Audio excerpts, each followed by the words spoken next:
up, everybody? Welcome to another episode of J&D Sports Talk. Today we're going to talk about an AFC West breakdown, an AFC North breakdown, and some NFL contracts that happened this week. And we're also going to recap week one of college football. All right, guys, in this part of the video, we're going to be doing our 2024 AFC West breakdown. We're going to go over how the Chargers look, how the Broncos look, how the Raiders look, and how the Chiefs look. So without further ado, let's start with the Denver Broncos. Obviously, they didn't do that great last year. They were they started rallying in the end of the season. They started, not great, and then they started getting some wins. Um, then they benched Russell for money or whatever that was. But this season, they're probably going to be around the same, I feel like they're not going to be great. They could surprise people, maybe. Their ceiling is probably like sneaking in the playoffs, like 6 or 7 seed, but their floor is probably 5, 6 wins, um, or if not worse. But quarterback, they have the rookie Bo Nix. He wasn't even going to start. They were going to start Stidham, but Bo Nix, looked like one of the best rookie quarterbacks in the preseason. Played really well. He had like 3 or 4 drives and 2 touchdowns, 2 scoring drives. I know that. Did pretty good in the preseason. Watched a lot of Bo Nix in the preseason. Running back, they have Javonte Williams, Jaleel McLaughlin. So, they're both good running backs. Both can run and play hard. Wide receivers, there's a question mark. The reliable Cortland Sutton. Then they have Josh Reynolds, Marvin Mims Jr., Troy Franklin, the rookie out of Oregon. I'm excited to see how he does in the NFL. I believe he was their second round pick, early in the second round. But yeah, wide receiver cores, it's not great. They have Cortland Sutton, Marvin Mims is rising, Reynolds isn't bad when he's healthy. Troy Franklin's a rookie.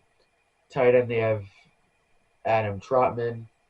And at line, they have Garrett Bowles at tackle, Ben Powers, Mike McGlinchey at the other tackle. Their line isn't bad. They have a good line. Their offense doesn't look too bad. They got a smart but an ass coach. He's not the best person probably, but he can be an ass sometimes. But he's a good coach. Sean Payton was obviously known for his New Orleans days. His second year doing the Denver Broncos. And then you go over to the defense side of the ball. Denver is a team that always has a good defense. Um, you know, there's some good players on that defense. Their best player is Patrick Surtain. He just got record-breaking DB contract earlier this morning. We'll talk about that later. But they have John Franklin Myers rushing the quarterback. They have Alex Singleton at linebacker, Cody Barton, PJ Locke, Brandon Jones. Their defense, I know I just said, they always have a good defense, but it doesn't look that great this year, especially at the backups. They have a lot of holes there. Their defense doesn't look that great on paper. Yeah, that's really it for the Broncos. They have a young offense led by rookie quarterback Bo Nix. One of a great coach, Sean Payton. And their defense isn't that great. We'll have to see what they do. If their defense elevates a little bit, Bo Nix plays up to the height, and Sean Payton, coaches them right, they could sneak into the playoffs. But, they'll probably be 6, 7 win, maybe lower if that. Looking at their schedule, I had them between 5 and 7 wins.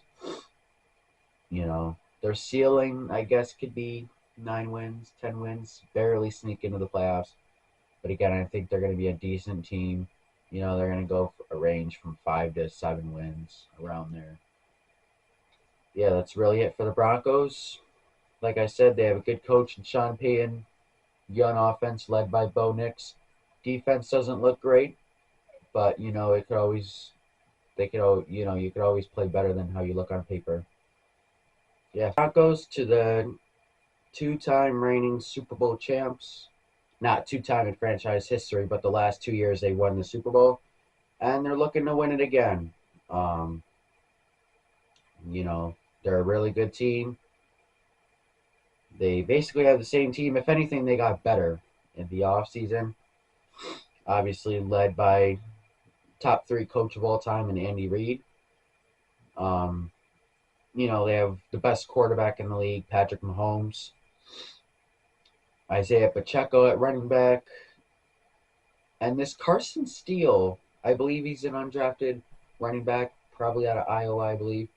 He looked like a very good running back in the preseason. He could be a steal over there in Kansas City. Carson Steele, right now he's listed as third on their depth chart.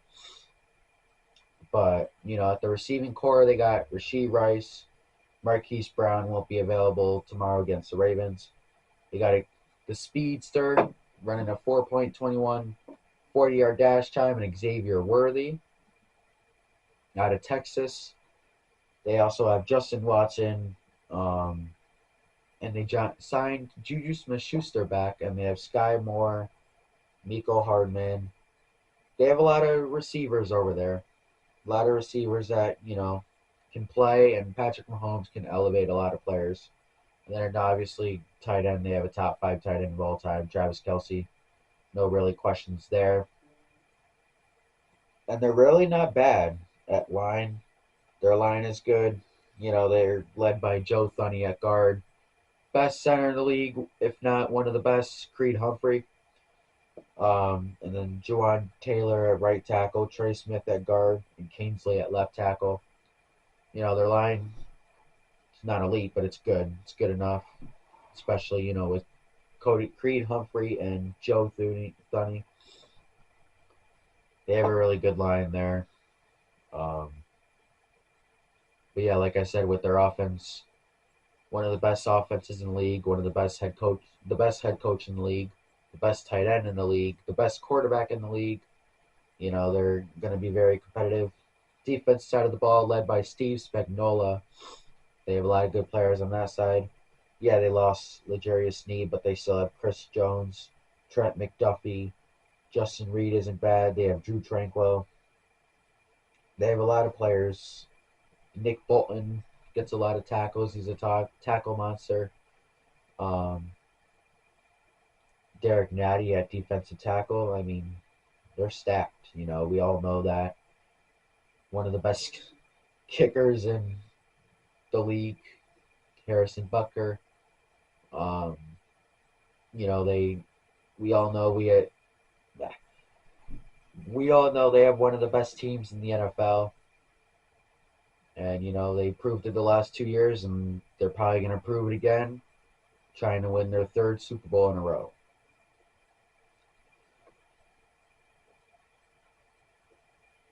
So with that, I have them around 13 to 15 wins. I mean, like I just said, they're going to be a good team again. They won the last 2 Super Bowls. They're looking to win the third one. They have a really good chance. They only got better. Going to the Raiders now. They have a good team. They're not bad over there. They have a rookie head coach, Antonio Pierce. Well, he was interim a little bit last year. But quarterback is their biggest question. One of their only questions on the offense side of the ball.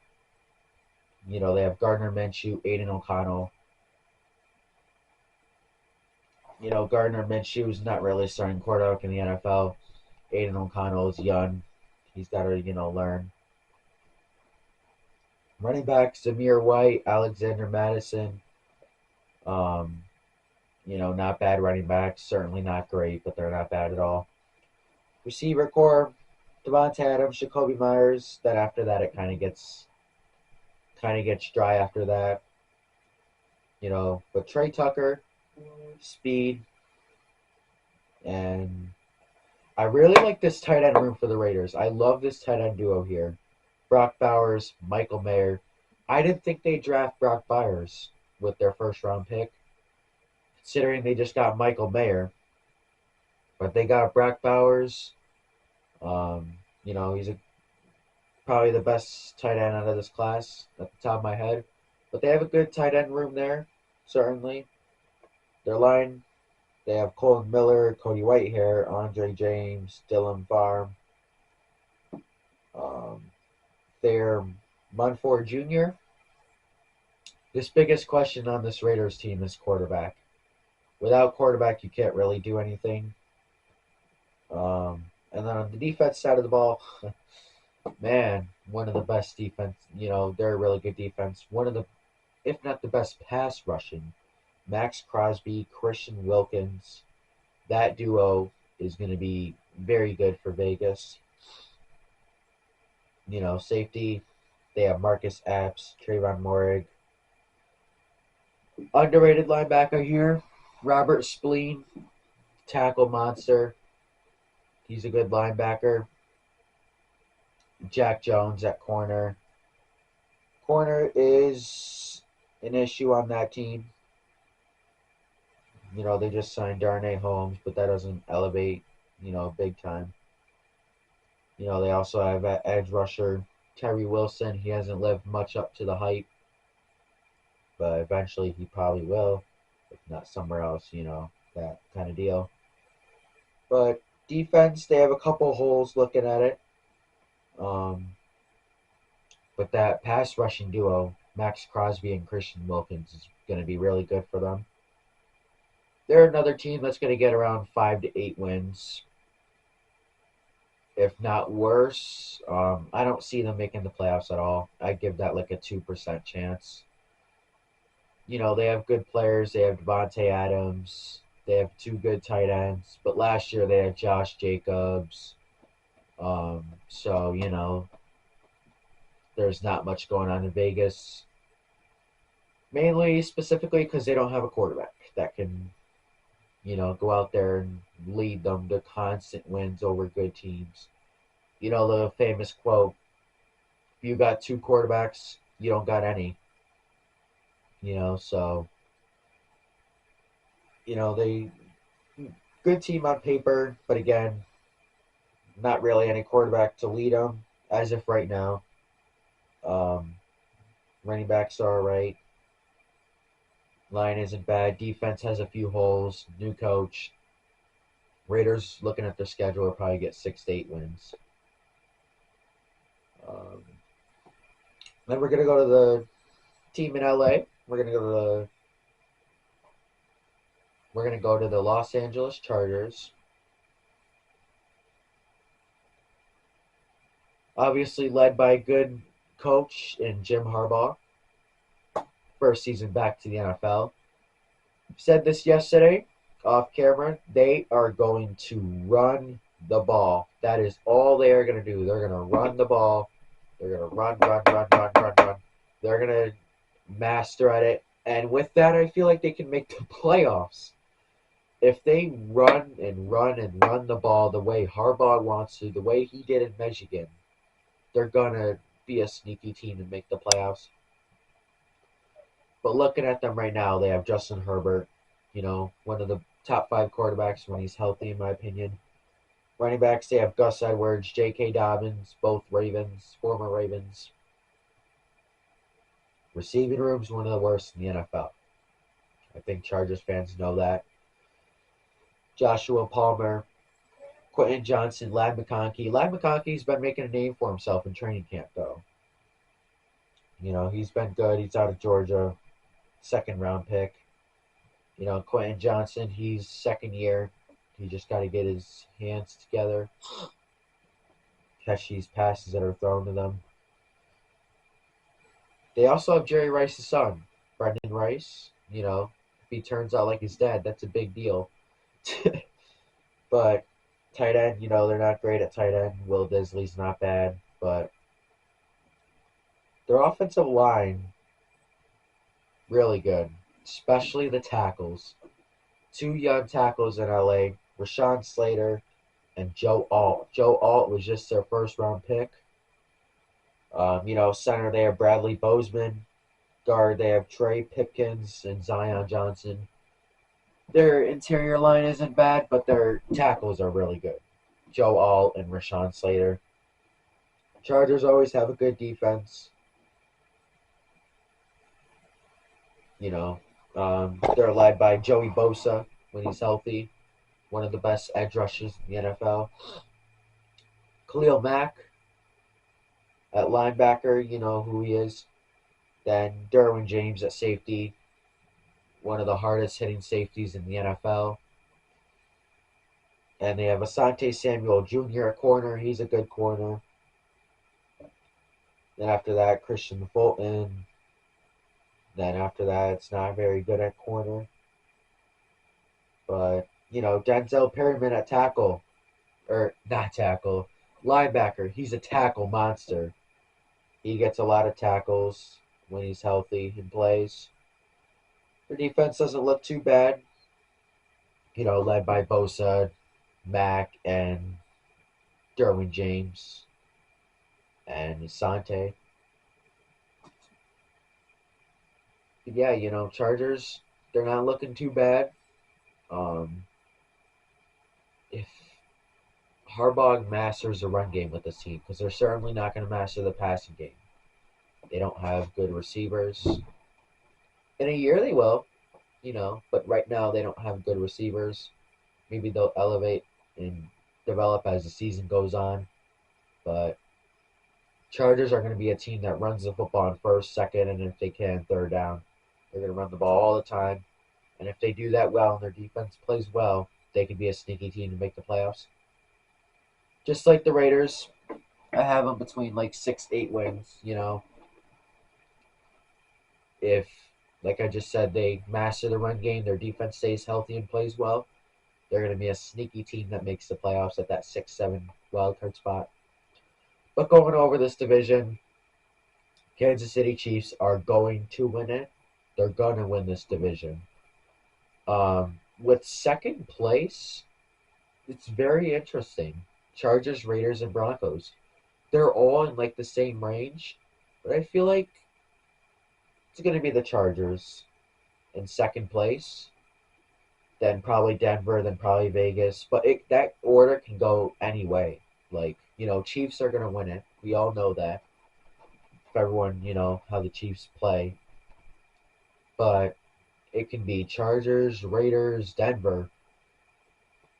One of those three might sneak into the playoffs. Not two. I don't think two out of those three are going to sneak into the playoffs, but one of those three, Chargers, Raiders, and Broncos, could sneak into the playoffs. That's the breakdown of the AFC West, and we're going to go into the next part of this episode. Alright guys, in this part of the video, we're going to talk about some news that happened in the NFL, especially specifically contract situations. First, we're going to talk about the Niners. They are steering their ship in a good direction before the start of the season. People were worried that Trent Williams wasn't going to play week 1, Brandon Ayuk wasn't going to play week 1, but obviously we all know a few days ago, Brandon Ayuk finally got his money. Finally don't have to hear all the rumors about him going to Pittsburgh, Cleveland, all of that jazz. 4-year, $120 million. And I believe he's only like the 4th, 5th highest paid wide receiver. So I was expecting him to complain about more, but even he went out and said he was over dramatic, which last episode I said that. Dom said it too. He was way too over dramatic about that. There was no trade in place. All that was not real. We knew all along. I knew all along that he was staying in San Francisco, whether he played week 1 or not, got his deal week 1 or not. And then Trent Williams, which in my opinion is more important than Brandon Ayuk, their star left tackle, 3-year, $83 million deal. He deserves that money. He's been the best tackle in the NFL for a few years now. You can look up videos of his pancake blocks, and he's just one of the best tackles in the game, probably the best in my opinion. And then earlier this morning, as we're filming this on a Wednesday, it is September 4th, I believe. Patrick Surtain got the highest paid defensive back in NFL. 4-year, $96 million. He deserves that money. In my opinion, he's the best cornerback in the NFL. That draft class produced a lot of good corners. Patrick Surtain, J.C. Horn, you know, a lot of good corners out of that draft are really good. And Patrick Surtain gets his big bucks. He deserves it. 4-year, $96 million. Highest cornerback contract, I believe, in NFL history. I know right now, but that's like the highest since Jalen Ramsey's contract that a cornerback has got. Cornerback, one of the hardest positions to play in football. Patrick Surtain deserves his contract that he just got. And now it's going to be interesting to see Sauce Gardner. He's going to get a contract soon. Obviously, J.C. Horn's going to get one soon. But Patrick Surtain deserves that contract. You know, Brandon Ayuk finally got his deal, and Trent Williams got his deal. The only one holding out now is Hassan Reddick. That's going to be an interesting situation to watch in New York. But, you know, a lot of people getting paid before the season. Obviously, Jamar Chase, you know, he's acting up right now, contract-wise. To get into that a little bit, you know, he's not practicing. Guess he's practicing a little bit, but I don't know if he's going to play week 1 if he doesn't get his deal. I don't think he's going to get his deal by week 1. If he does, then the Bengals probably have their priorities somewhere else. They should probably be focusing on the season. You know, they need him in the offense. Burrow needs him in the offense. Most touchdown out of a quarterback wide receiver duo since 2021, I believe. So they need him in that offense, but if he doesn't start practicing, if I'm the Bengals, I'm saying screw it. We're focusing on the season. You could act like this. You're just getting fined. But, you know, I like Jamar Chase as a receiver. I hope he stays in Cincinnati. Or goes to Carolina. But, you know, if he doesn't get his contract and really doesn't play 2 years before his rookie deal ends, then that's kind of not a good look on him. But he'll probably get his contract soon anyway. He won't attract the media attention like Brandon Ayuk did. But yeah, those are some contracts that have been going around in the NFL. Patrick Surtain, record-breaking deal. Brandon Ayuk finally gets his extension after all the rumors, all offseason. Every offseason, there's a player that drags out contract talks and ultimately ends up staying with that team. And then obviously Trent Williams didn't make much of a big deal on the media, got his deal. Guys, in this part of the video, we're going to be doing our AFC North 2024 season breakdown. As of right now, we're going to look at the Pittsburgh Steelers, the Cincinnati Bengals, the Cleveland Browns, and the Baltimore Ravens. So we are going to start with the Pittsburgh Steelers. Obviously, last year, you know, they somehow finished above 500. They have never finished below that with Mike Tomlin. You know, they've always been a good team. They have a good coach, legendary coach. This year, they don't have really quarterbacks or receivers. You know, they definitely took a fall under Tomlin, and the last 5 years with Tomlin, they're either barely in the playoffs or they win one game in the playoffs and get exited. But yeah, you know, they're always a great team with him as coach, but I think that changes this year. Quarterbacks, we all know the quarterback battle, Russell Wilson and Justin Fields. You know what they say, said it earlier in this video with the Raiders. You have two quarterbacks, you have none. But that won't apply to the Steelers. Everyone is still hyped on them. You know, they're one of those teams, high market teams that everyone has eyeballs on. If they have one good thing going, that's their thing. You know, they're playoff team all the time. This year, I think they finish under 500 with Mike Tomlin for the first time. I just don't see how this team could be even remotely close to a playoff team. Najee Harris, Jalen Warren, Cordell Patterson, probably the best running back trio. One of the best running back trios in the league. You look at receivers after George Pickens, there's nothing great there. They have Van Jefferson, Calvin Austin, Scotty Miller, Roman Wilson, rookie out of Washington. But after George Pickens, there's George Pickens is a wide receiver too. He's a good receiver. He would be wide receiver two on most teams. Like after George Pickens, there's not a lot of talent, that will go and be a game changer that defensive coordinators will lose sleep over. That's what I'm saying. Pat Fryermuth is a good option at tight end. Backup tight end Darnell Washington. He's an underrated backup. And then you look at the line. One of the most concerning lines in football. James Daniels, Broderick Jones, Zach Frazier, Isaac Samalo, Dan Moore Jr. Troy Fatanu, the rookie, is hurt right now.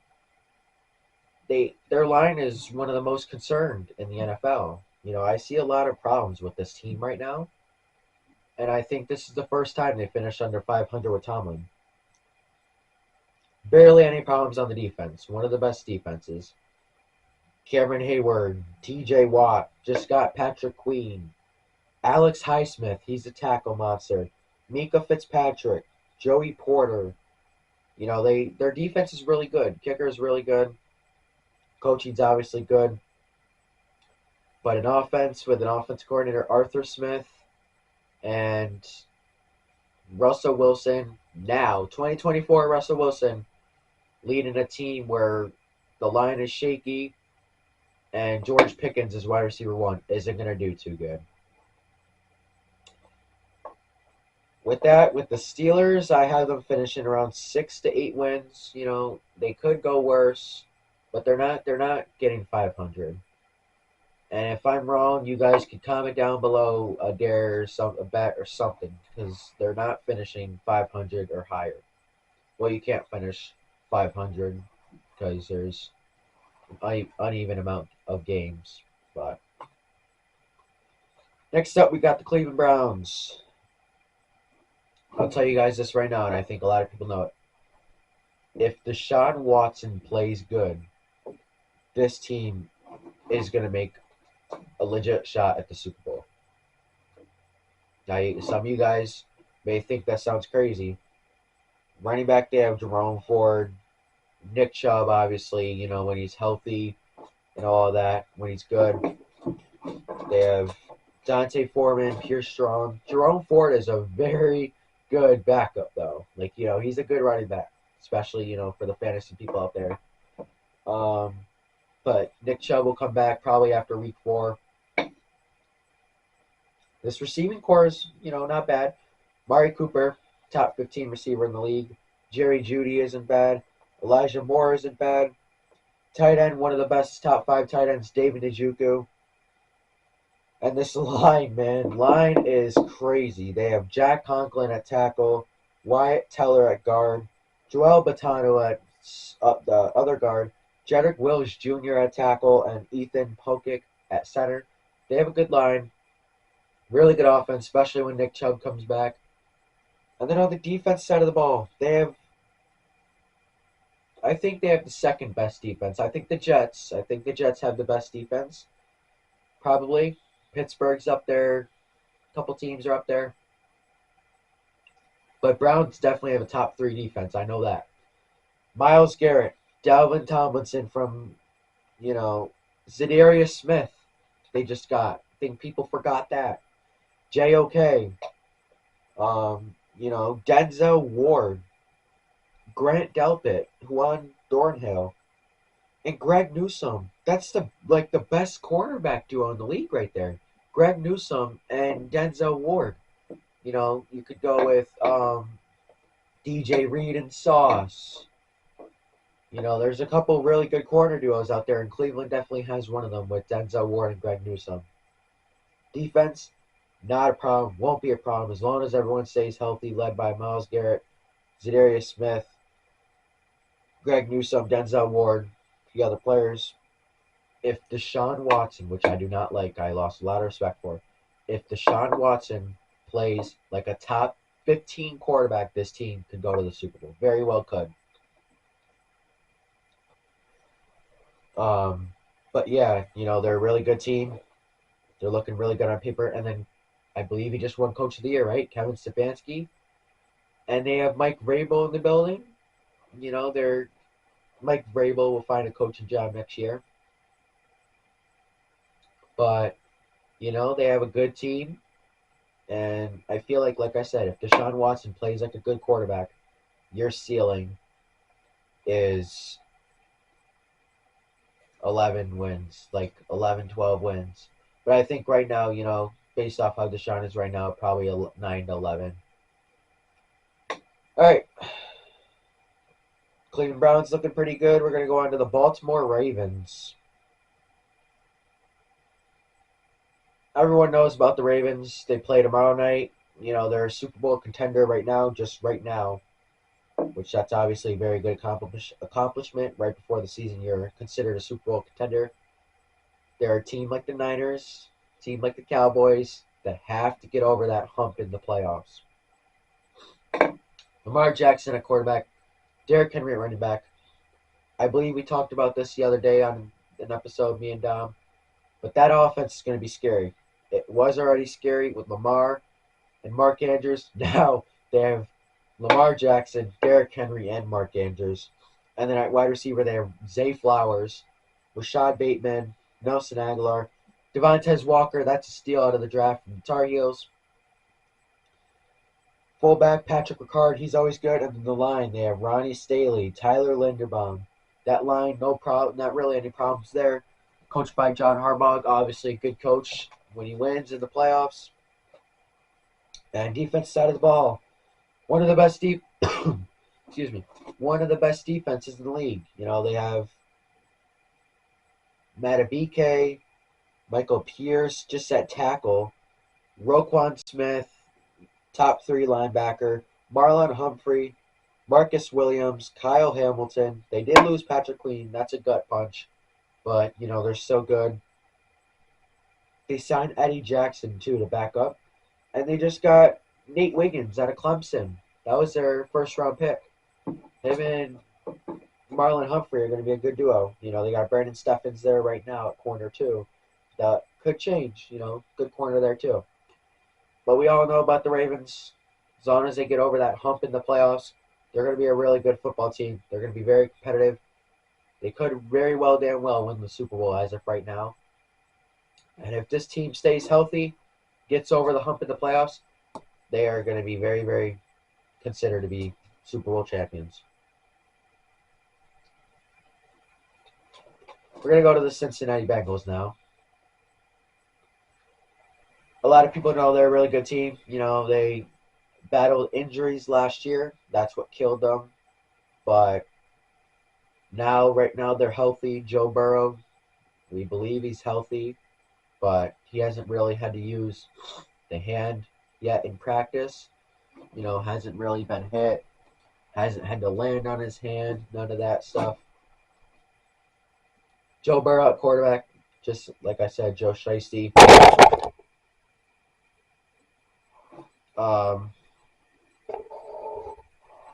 They running back Zach Moss, Chase Brown, they're good running backs.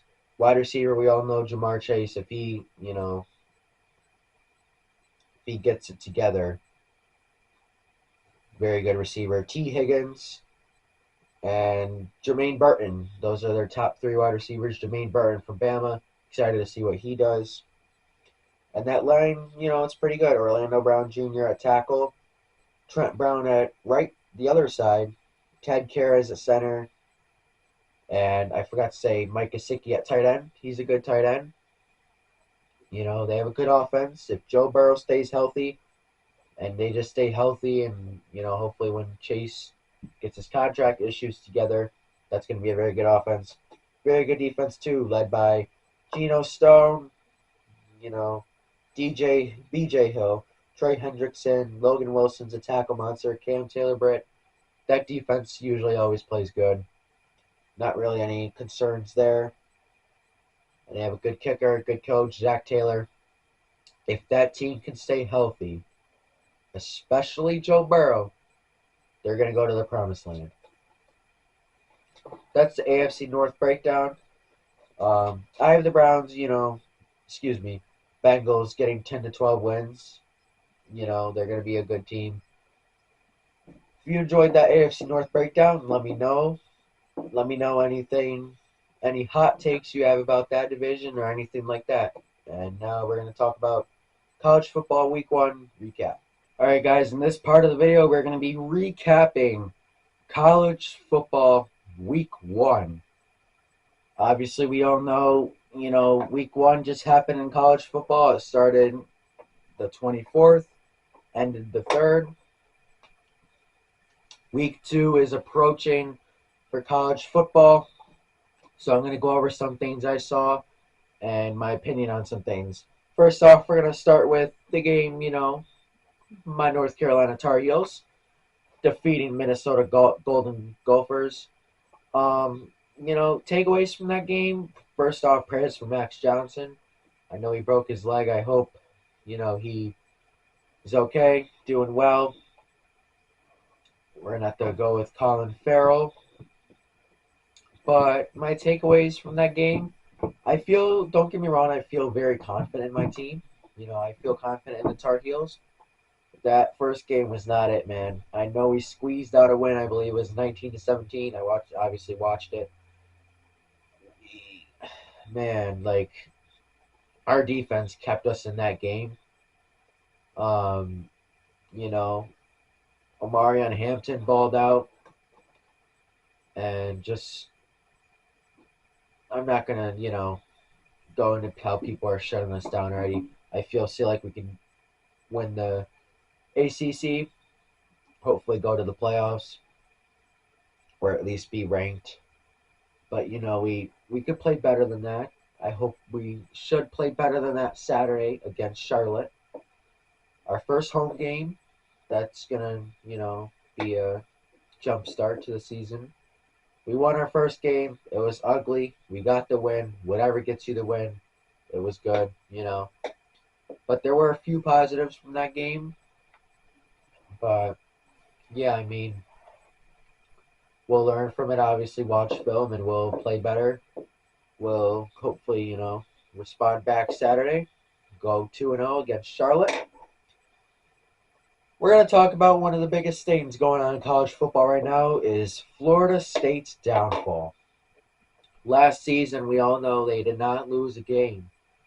Unfortunately, Jordan Travis, who their quarterback was last year, broke his leg, got a terrible, gruesome injury, and then they kept Florida State out of the playoffs.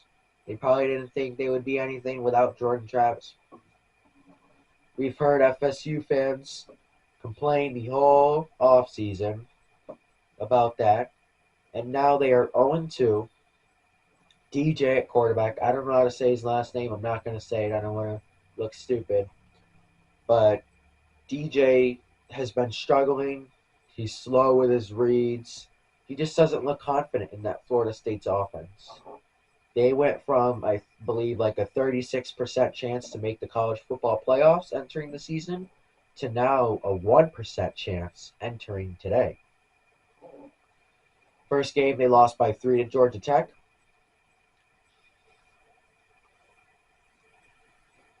Then the second game, I forgot who they lost to. But I know, it was 28-13. I forgot what team that was.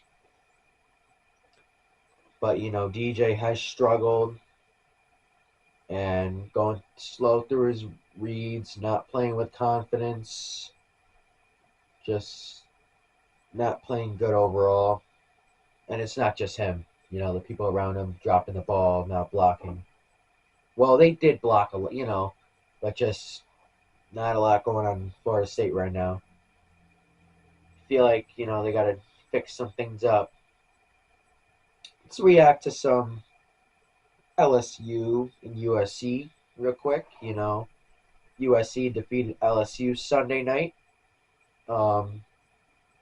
And then, it kind of cracked me up seeing LSU's coach after the game slamming the table that they're in the same spot again. And I think he's talking about how LSU has not won week 1 in years, and they had USC right where they wanted them, but they just didn't put them away. And I can see his frustration with that when you have a team right where you want them, right where you want them, and you don't finish the game. But other than that, with, good teams, Missouri, Oklahoma, Louisville, Iowa, Tennessee, Texas, Ohio State, Alabama, Ole Miss did their job against teams that they should have beat. They did their job. Alabama, first game with Kalen Daber without Nick Saban, they did pretty good. Seemed like they had a lot more fun too. You never see Alabama taking flicks after big plays, which going up to the camera and posing. Jalen Moreau said he's having more fun. Not a shot at Nick Saban, but just how Nick Saban and Bill Belichick, are they're older school. They're like, go here, do your job. Like just look at the office pictures. Kalen Daber's office versus Bill Belichick's office. But Alabama, I believe it was 73-0, 63-0. I think it was actually. Offense did struggle a little bit, just a little bit, but they got the win against, I believe it was Western Kentucky. Clemson and Georgia. I watched most of the game. That Clemson, man, it was close after the first quarter. They were 0-0, 3-0, whatever it was after the first quarter. Just Georgia started playing, especially after that halftime, man. Clemson, I don't think you should overreact. You still have Cade Klubnik. You still have a good team. Moffa at running back. Still a good team. Obviously, Georgia, I hate to say it, looks like obviously national championship contenders. Clemson, I don't think you need to panic. You guys will bounce back. Seen someone say the other day, and I agree with, they may be better than you now, but as you play games and win games along the season, you can probably beat them down the road. Miami and Florida. The big thing out of that game is Miami went to Florida, whooped their ass. I mean, Cam Ward lit it up. 26 for 35, 385 yards, 3 touchdowns, and an interception. I mean, Cam Ward just looked so poised, just so calm in the pocket. It's crazy how calm he looks in the pocket. It looks like he's not trying. He just sits and flicks it right off the wrist. Very good game by Cam Ward. Michigan, their first game without Harbaugh, struggled. Oregon, ranked number 3 before this week, struggled. And let's talk about Colorado and North Carolina State real quick.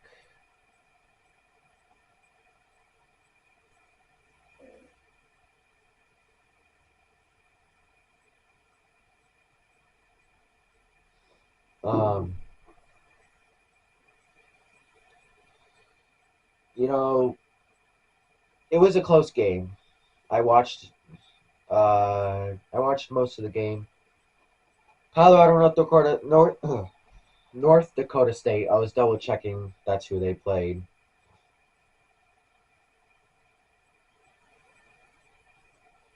But Colorado, they didn't play good as a team. Honestly, from what I've seen, they didn't play good as a team. Shedeur Sanders, Travis Hunter, and the other guy at receiver, Horn. They really led that team. Shedeur Sanders balled out. Travis Hunter balled out on both sides of the ball. Colorado did play good, but they're still looking not that great, especially on the defense side of the ball. If they allowed that much North Dakota State, which isn't a bad team at all, and that's a problem for Colorado.